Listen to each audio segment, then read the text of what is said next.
The United States of the mid to late 1840s was deeply divided over the practice of slavery and its expansion into new territories. The Republican Party as we know it today did not yet exist. Instead, the main political divide was between the Democratic and Whig parties. Both had internal divisions over slavery that ran primarily along geographical lines.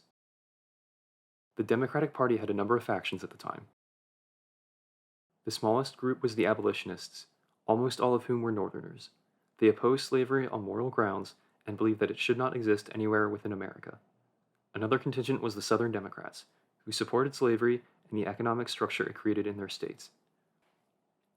They sought to allow its expansion into new territories as well. A third group was composed of Northern Democrats who worked to minimize discussion of slavery in national politics in order to appease Southern Democrats and maintain their governing coalition.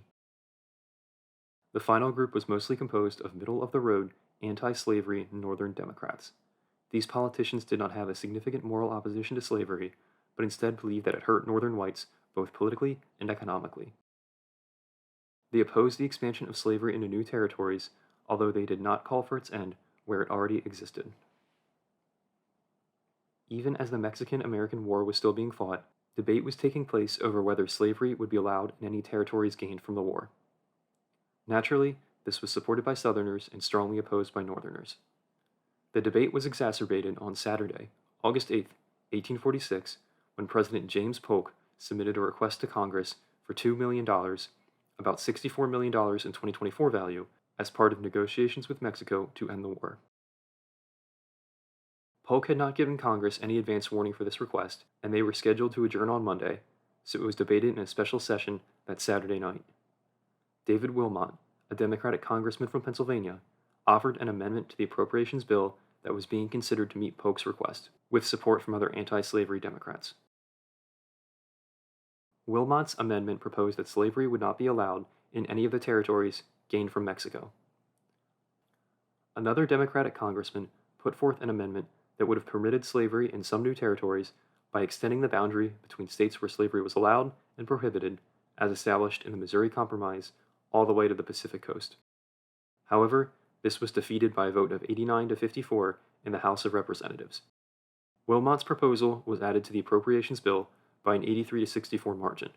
Critically, votes for and against the Wilmot Proviso were divided not by party affiliation, but rather by geographical location. However, the entire appropriations bill failed to pass in the Senate. President Polk once again requested funding from Congress near the end of 1846. This was debated in the House of Representatives from February 8th to February 15th, 1847. The Wilmot Proviso was reintroduced with the additional condition that slavery would not be allowed in any future territory acquired by the United States, not just that gained from the Mexican-American War. This amendment was again passed by the House, but not the Senate, although the entire appropriations bill was eventually passed without it. Though it did not become law, the introduction and consideration of the Wilmot Proviso had several significant long-term effects. One of the most important was the fact that it reintroduced the debate over slavery into the national political discourse and legislation. Both the Democratic and Whig parties had attempted to avoid this in order to maintain their governing coalitions.